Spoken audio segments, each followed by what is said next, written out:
Coup de tonnerre dans cette Coupe d'Afrique des Nations, les Fennecs dos au mur après leur défaite surprise face à la Guinée équatoriale. Les champions en titre qui doivent désormais absolument s'imposer face à la Côte d'Ivoire, ce sera jeudi. On va se tourner vers Cédric Ferreira qui est à Douala où se trouve l'équipe algérienne. Cédric, quelle est l'ambiance sur place au lendemain de cette défaite et surtout, les Algériens croient-ils encore à la qualification ? Eh bien écoutez, c'est vrai que cette défaite contre la Guinée équatoriale a été d'abord un choc pour les Fennecs, champions d'Afrique en titre, puisqu'il y avait bien eu ce 0-0 précurseur contre la Sierra Leone. Mais dans le contenu, les Algériens avaient eu pléthore d'occasions franches.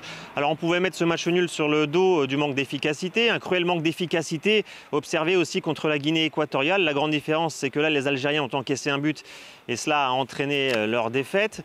Nous, ce que nous avons ressenti, en tout cas, c'est que l'Algérie n'a pas l'air vraiment au fond du trou, comme on aurait pu la décrire, puisqu'il y avait eu cette défaite, mais aussi la fin d'une incroyable série d'invincibilité, notamment lorsque les joueurs sont rentrés de leur entraînement. On a vu plusieurs sourires sur les visages des membres du staff et de certains joueurs de cette équipe. Donc, ce qui peut légitimement penser qu'il y a encore un vent d'optimisme.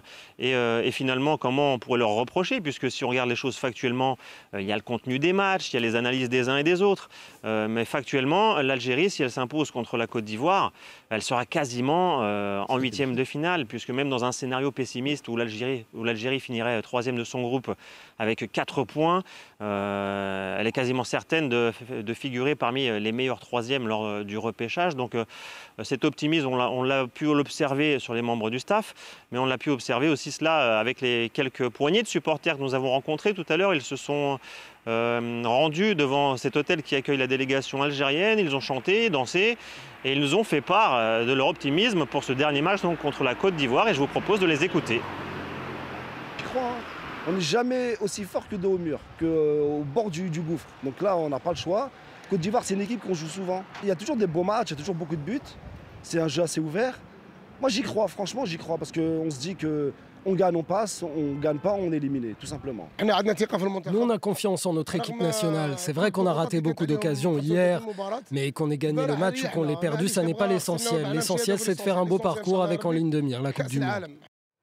Merci beaucoup Cédric Ferreira, on vous retrouvera évidemment ce mardi pour la suite de la Coupe d'Afrique des Nations. Hervé Kouamouo, des Algériens étouffés peut-être par cette pression du champion en titre?